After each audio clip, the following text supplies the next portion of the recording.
خود قرآن کیا ارشاد فرماتا ہے؟ ھذا کتابنا، ہماری یہ کتاب، ینطق علیکم بالحق، یہ تم سے گفتگو کرتی ہے، یہ تم سے نطق کرتی ہے، تم سے گفتگو کرتی ہے۔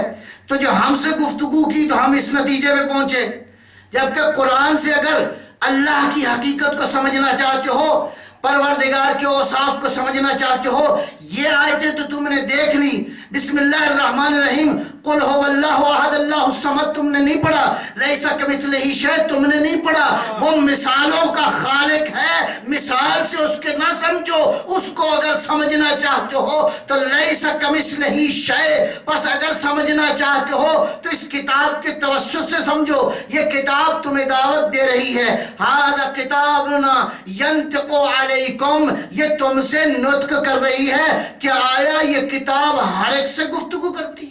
واہ واہ سبحان اللہ، بہت اچھا۔ کیا یہ کتاب اللہ کی ہر ایک سے کلام کرتی ہے؟ ینطق علیکم بالحق، اور کیسی گفتگو کرتی ہے؟ اس کتاب کی ساری گفتگو ہے حق، پہلی سے لے کر آخری آیت تک، پہلے حرف سے لے کر آخری حرف تک قرآن ہے سراپا نور، قرآن ہے سراپا حق، قرآن ہے سراپا ہدایت۔ بس یوں کہنے دیجئے، بائے بسم اللہ کی با ہے پہلا اور والناس کی سین ہے آخری، پہلے اور آخر کو اگر ملا دو تو ساری ہدایت اسی میں ہے، بس اسی میں ہدایت ہے، واہ واہ بہت اچھے۔ فقط یہی ہدایت ہے۔ یہ سارا کا سارا قرآن جو ہدایت ہے، جو حق ہے، جو نور ہے، جو لا ریب ہے، ان اوصاف کا مالک ہے، کتاب مکنون میں موجود ہے، یہ سارے اوصاف کا مالک قرآن تم سے گفتگو کرتا ہے۔ کون سی گفتگو کرتا ہے؟ حق۔ پس جس سے گفتگو کرے، یہاں سے دو باتیں تو سمجھ میں آئے گی کہ پہلی بات یہ ہے کہ قرآن نطق اس سے کرے گا جس کا نطق قرآن سمجھتا ہو، دوسرا اس سے گفتگو کرے گا، قرآن حق ہے، قرآن حق سے گفتگو کرے گا۔ قرآن کے لیے نطق کی صلاحیت بھی ضروری ہے اور حق کی صلاحیت بھی ضروری ہے۔ گئے قرآن کی بارگاہ میں، بسم اللہ الرحمن الرحیم، والنجم اذا ہوا ما ضل صاحبکم وما غوا وما ینطق عن الہوا، نطق اس سے کرے گا جس کا نطق ہوا کے تابع نہ ہو، اللہ کی مشیت کے تابع ہو۔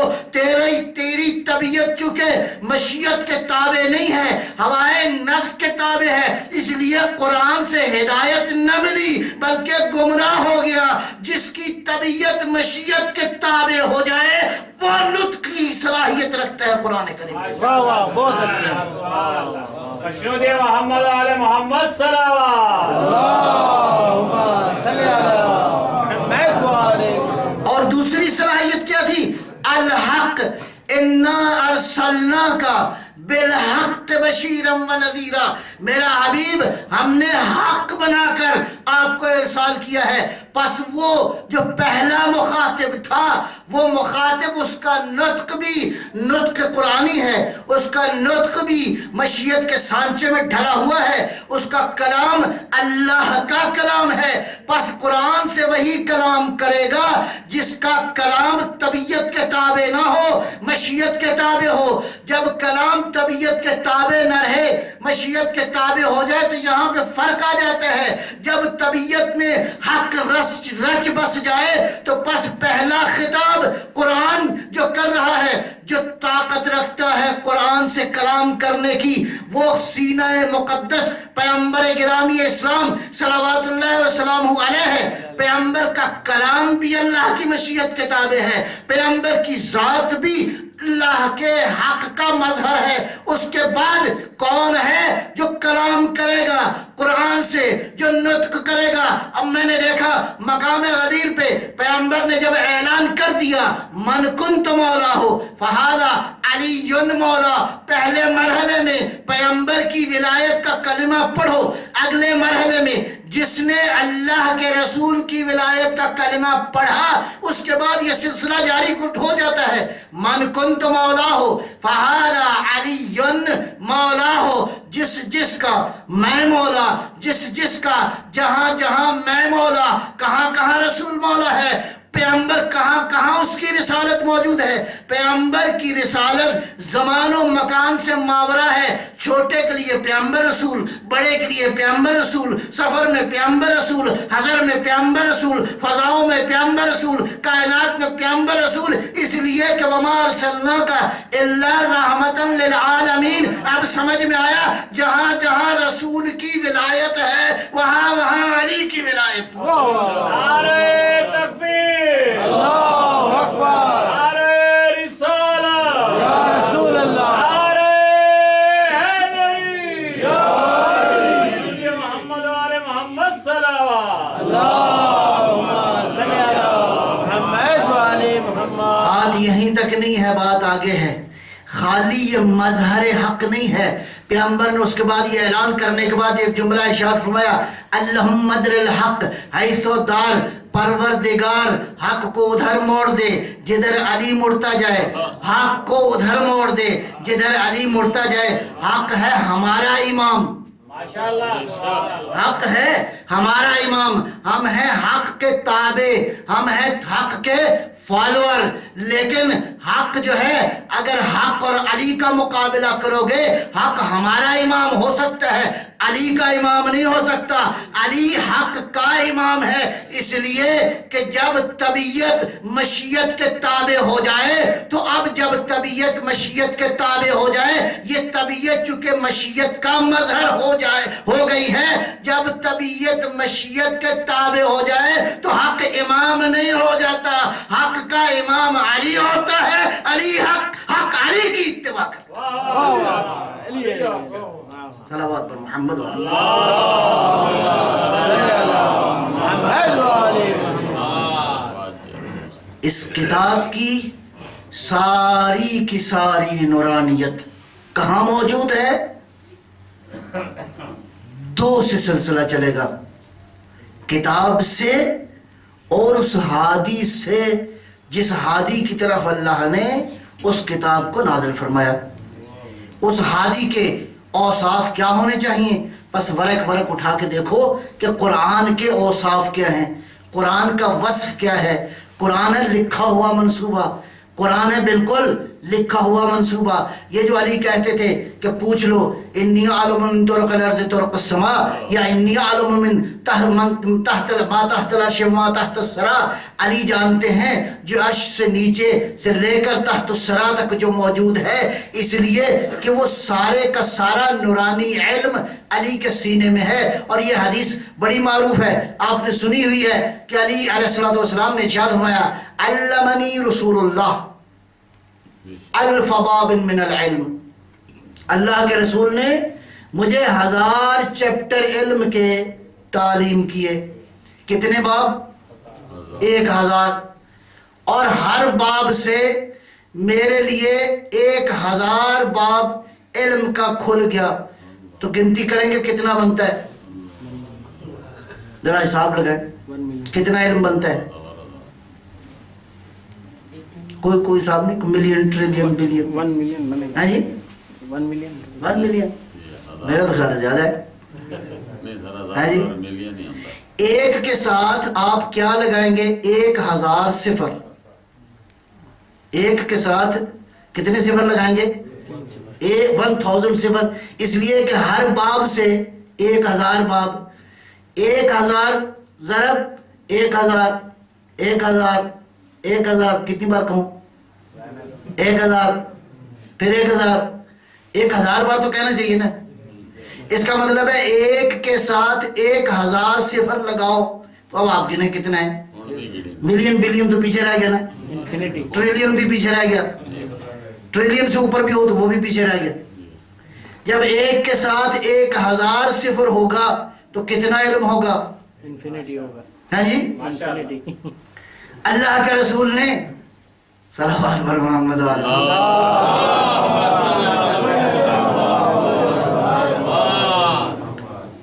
اللہ کے رسول نے 1000 باب علم کا تعلیم کیا. سلام و یا رسول اللہ آپ کی عظمت کو، سلام و یا رسول اللہ آپ کی عظمت اور رفعت کو اس کائنات کے اندر.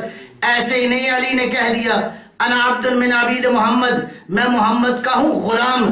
بتانا چاہتے تھے کہ آقائیت ہو، اگر مولائیت ہو تو مولائیت کا معیار یہ ہے کہ جب رسول اللہ جیسا مولا ہو اور علی جیسا غلام ہو تو یہ کیا رابطہ ہے؟ گویا جب رسول اللہ جیسی ہستی جو علم دے رہی ہے سینہ علی ابن ابی طالب میں، تو رسول اللہ کی عظمت تمہیں سمجھ میں آئی کہ پیغمبر کی عظمت کیا ہے؟ اب پیغمبر کے بارے میں قرآن یہ ارشاد فرماتا ہے، وہ قرآن جو کہہ رہا تھا کہ میں کافی ہوں، وہی قرآن یہ کہہ رہا ہے اِنَّا أَنزَلْنَا هَذَا الذِّكْرِ، یہ اس ذکر کو ہم نے نازل کیا ہے، کتاب انزلناہ الیک لتخرج الناس، میرا حبیب یہ کتاب ہم نے نازل کی ہے تاکہ آپ لوگوں کو ظلمتوں سے نکال کر نور کی طرف لے جائے۔ میرا حبیب وَمَا أَنزَلْنَا عَلَيْكَ الْكِتَابِ إِلَّا لِتُبَيِّنَ لَهُمْ، میرا حبیب یہ کتاب اس لیے نازل کی ہے تاکہ اس کتاب کو آپ بیان کریں۔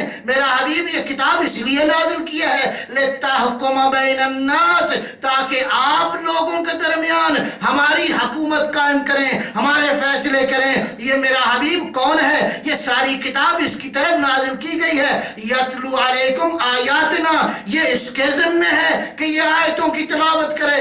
اور سورہ بقرہ کے اندر جو ایک مطلب کہہ دیا، کیا کہہ دیا خداوند عالم نے؟ وَيُعَلِّمُكُمْ مَا لَمْ تَكُونُوا تَعْلَمُونَ، یہ تمہیں تعلیم دیتا رہے گا، یہ تمہیں علم دیتا رہے گا، تمہاری جہالت کے پردوں کو کھولتا رہے گا، قیامت تک رسول سے علم مانگتے رہو گے، رسول کے علم میں کمی نہیں آئے گی، رسول تمہیں دیتا رہے گا۔ بس ان آیتوں سے ثابت ہوا کہ کتاب کافی نہیں ہے مصطفیٰ کے بغیر، مصطفیٰ ہوگا تو کتاب کافی۔ واہ واہ، بہت اچھے۔ محمد وآل محمد صلوات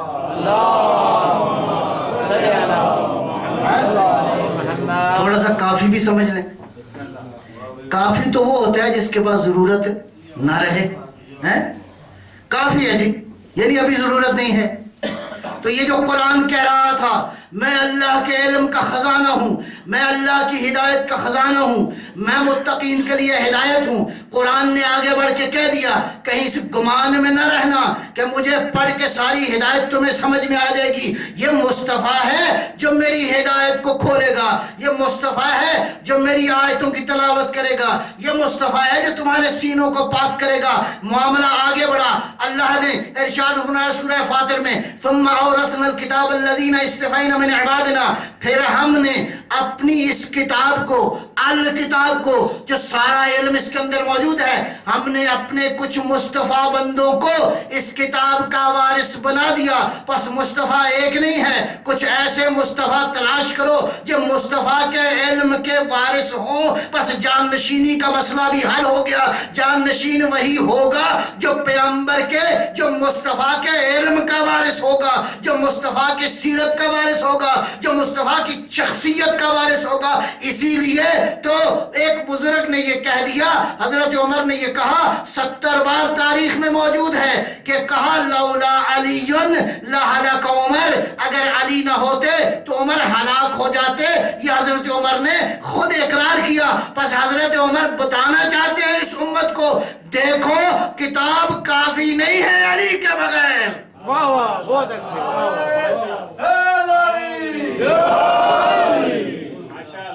اگر کتاب کی حقیقت کو سمجھنا چاہتے ہو پس وہی وارث بن سکتا ہے جو وارث ہو کس علم کا؟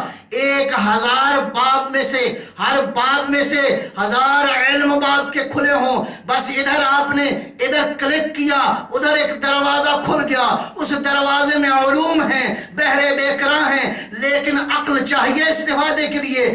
آج آپ کے پاس یہ جو ڈیوائسز موجود ہیں، یہ جو موبائل کی شکل میں مختلف شکلوں میں موجود ہیں، ان میں کتنا علم موجود ہے؟ بعض میں ملینز کتابیں موجود ہیں، لیکن بعض لوگ ان کتابوں سے استفادہ نہیں کرتے۔ موبائل میں علم تو موجود ہے، علم کی گہرائیاں موجود ہیں، ہر زبان موجود ہے، جو زبان سیکھنا چاہو وہ موجود ہے، جو سوال کرنا چاہو سرچ انجن پہ ڈالو یہ تمہیں جواب دے گا۔ لیکن اب آپ کی ہمت کے اوپر ہے کہ اس ڈیوائس سے آپ کتنا علم حاصل کرتے ہیں.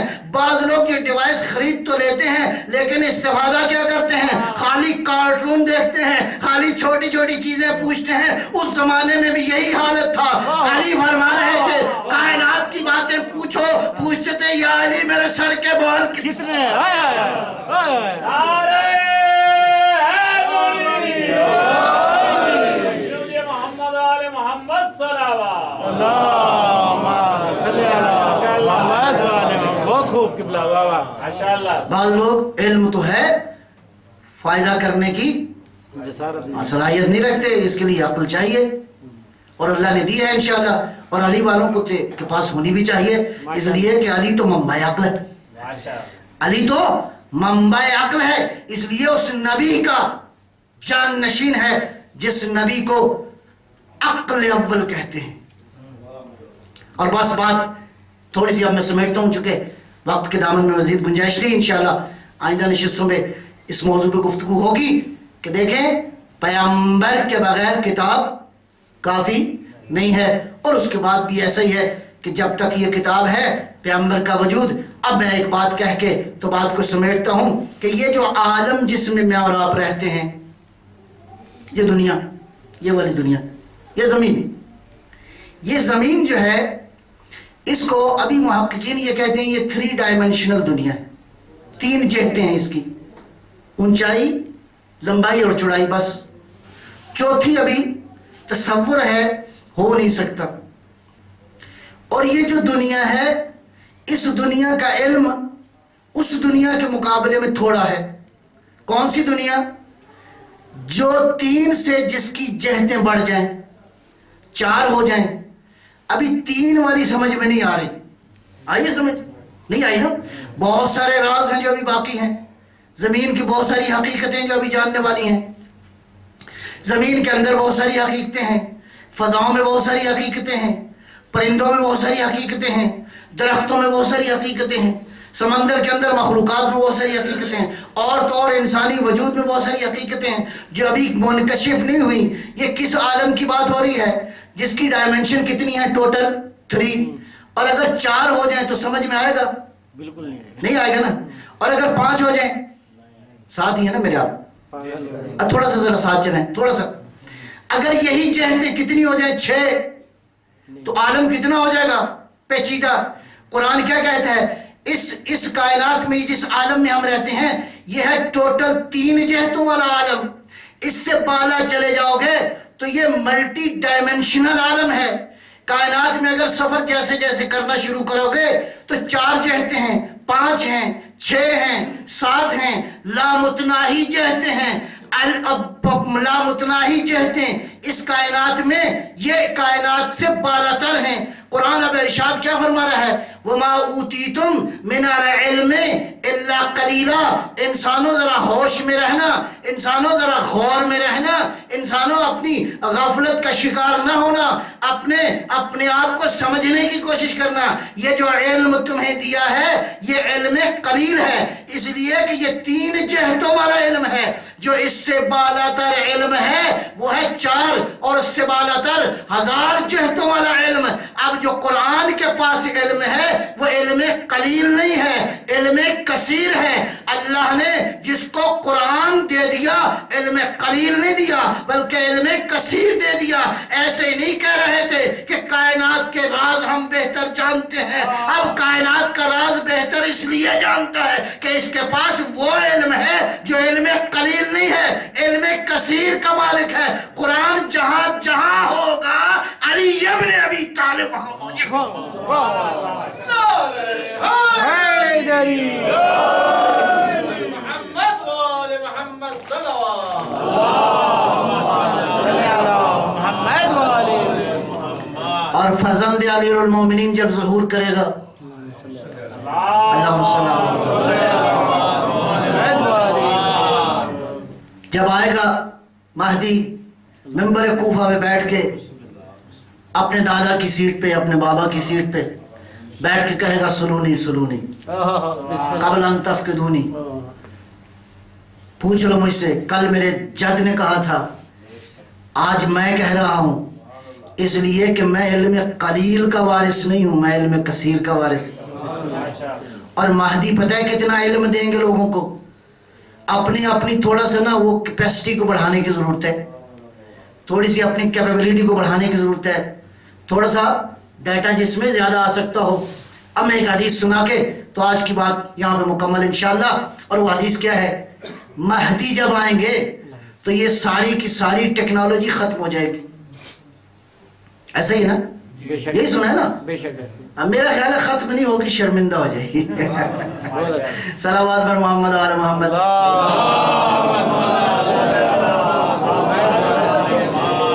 اور وہ زمانہ وہ ہوگا کہ آپ ہوائی جہاز پہ سفر نہیں کریں گے، لہذا یہ ٹکٹوں کا جھنجھٹ تو اس زمانے میں ختم ہیں جی۔ اسی طرح گاڑیوں پہ بھی آپ سفر نہیں کریں گے، یہ چھوٹی چھوٹی گاڑیاں خریدنے کی ضرورت نہیں پڑے گی۔ ماشاءاللہ۔ کیوں؟ جب اس سے بڑی ٹیکنالوجی آ جائے گی۔ کیا اس زمانے کے حالات ہیں کہ جب قائم آئے گا تو وہ بادلوں پہ سفر کرے گا، جس کو اللہ بادلوں پہ سفر کرنے کی طاقت دے دے گا، اب بادل کو بلائے گا، بادل پہ سفر کرے گا۔ یعنی بلکہ اس کو میں یوں کہوں، اب وضع اللہ یدہ علی رؤوس العباد، جب مہدی ظہور کریں گے تو مہدی انسانوں کے سروں پہ ہاتھ رکھیں گے، سروں پہ ہاتھ رکھنے کے بعد جب ہاتھ رکھیں گے تو جس شخص کے سر پہ ہاتھ رکھیں گے اپنے وجود میں اتنا علم محسوس کرے گا، جیسے محسوس کرے گا کہ میرے وجود کے اندر اب علم نہیں ہے، علم کا سمندر ہے جو ٹھاٹھیں مار رہا ہے۔ جب مہدی اتنا علم دے دیں گے تو اب کیا ہوگا؟ اب آپ وسیلوں کے محتاج نہیں رہیں گے۔ مہدی نے ایسی طاقت دے دی، ایسی طاقت دے دی، ادھر ارادہ کرو گے ادھر پہنچ جاؤ گے، وسیلوں کے محتاج نہیں رہو گے، اس لیے کہ اللہ نے بڑا وسیلہ دے دیا ہے۔ مشروع امام زمان بلند تر صلوات۔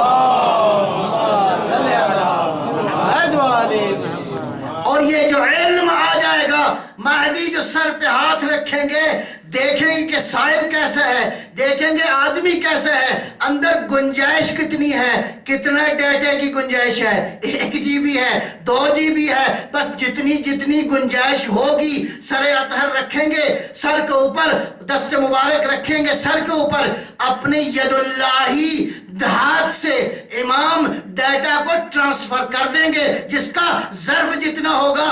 اس کا مطلب یہ ہے کہ یہ ید اللہ جس کے سر پہ آئے گا اس کو پہچانے گا کہ کون ابو ذر بن سکتا ہے، کون سلمان بن سکتا ہے، کون حریف بن سکتا ہے، کون کتنی طاقت رکھتے ہیں۔ جابر جوفی یہ کہتے ہیں میں نے اپنے آقا امام محمد باقر علیہ السلام سے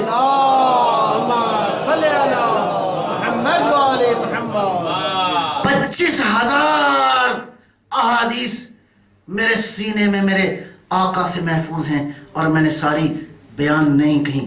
اتنی عظمتوں کے مالک لوگ کرنے کے آئے تھے انسان کی ہدایت کے لیے، اتنی عظمتوں کے مالک لوگ کرنے کے آئے تھے روحوں کو پاک کرنے کے لیے، لیکن بجائے اس کے کہ یہ امت احترام کرتی، ایسی بے احترامی کی ہے کہ تاریخ میں اس کی مثال نہیں ملتی۔ حسین کیا چاہتے تھے؟ حسین یہی چاہتے تھے انما خرجت لطلب الاصلاح فی امت جدی، میرے جد کی امت باقی بچ جائے، میرے جد کی امت رہ جائے، میرے جد کی امت نابود نہ ہو، میرے جد کی امت کی خیر ہو۔ ارے حسین، امت کی تو نے خیر چاہی، اولاد کی خیر نہ چاہی، اولاد کو خدا کی راہ میں قربان کر دیا۔ بس ایک قربانی کا ذکر کرنا چاہتا ہوں۔ مجھے لگتا یہ ہے کہ حسین کا انتخاب کربلا میں اتنا کامل ہے، اتنا کامل ہے کہ کربلا کا کوئی ایک کردار باہر نکال دو کربلا نامکمل ہو۔ اور حسین نے اپنے اس مشن کی تکمیل کے لیے جن کرداروں کا انتخاب کیا اس میں عمر تو بہت چھوٹی ہے، رول بہت بڑا ہے۔ اور وہ کون ہے؟ وہ حسین کے سینے پہ سونے والی 4 سال کی معصوم بچی ہے.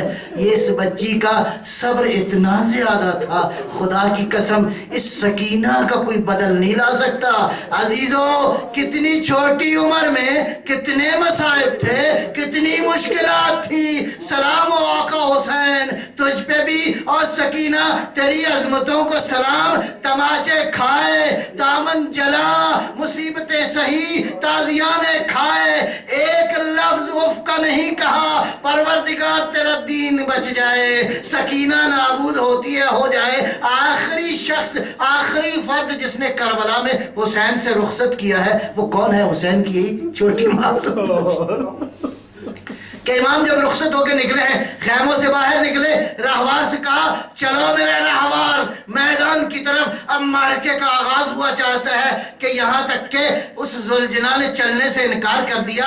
جب 1-2 بار کہا تو اب ذوالجنا نے سر جھکایا. جو امام نے دیکھا تو ذوالجنا کے پاؤں کے ساتھ معصوم بچی لپٹی ہوئی ہے، آنسو بہا رہی ہے. اب حسین جیسا صابر سکینہ کے آنسو برداشت نہیں کر سکا، نیچے اترے، سینے سے لگایا، بس ایک جملہ کہا میرے لال اپنے آنسوؤں سے میرے جگر کو پارا پارا نہ کرو، میرے مرنے کے بعد رو لینا. مولا ہاتھ باندھ کے کہوں گا آپ کے مرنے کے بعد بھی کسی نے سکینہ کو رونے. عزیزانو ایک بات اور سنیے گا، اس بچی کی شباہتیں بہت زیادہ ہیں اس کی دادی فاطمہ زہرا کے ساتھ. اللہ اکبر، دونوں میں بہت ساری شباہتیں ہیں. جب بابا دنیا سے گئے تو دونوں کی عمر تقریباً برابر تھی، دونوں بابا کی عاشق تھیں، دونوں بابا کے لیے روتی تھیں. لیکن ایک فرق تو مجھے نظر آتا ہے، بس 1-2 باتیں اور. زہرا کی پسلی ٹوٹی، سکینہ کا بدن زخمی تھا تازیانوں سے. بی بی کو تماچا لگا. امام حسن کہتے ہیں میری ماں تماچا کھا کے اس طرح گری، ساری کائنات تاریک تھی. ارے سکینہ تیرے تماچوں کی کیا کہوں، تماچے کھاتی رہی. زہرا کے گھر کو آگ لگی، ادھر دامن کو آگ لگی. لیکن کہوں گا بی بی ہاتھ باندھ کے عرض کروں گا، انتہائی ادب سے عرض کروں گا، بی بی جب آپ نے بابا کو رخصت کیا تو بدن سالم تھا. یہ بچی جب پہنچی تو بدن سالم نہ تھا، کٹا ہوا سر تھا، سر جدا تھا. کہہ رہی تھی شب شام غریباں بابا بابا بابا کہاں ہو، کہ ایک نشیب سے کٹے ہوئے سر سے آواز آئی الیہ الیہ، اور میرا لال ادھر آ جاؤ. اب جو سکینہ پہنچی بابا سے گریہ کرنا شروع کیا.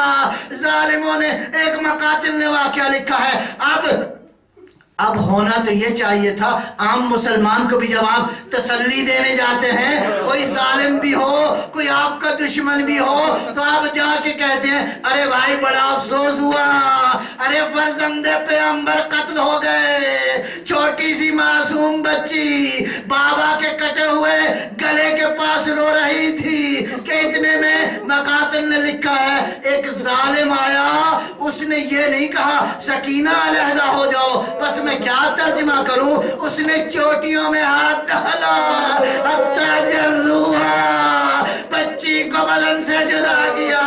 انا للہ. ماتم حسین.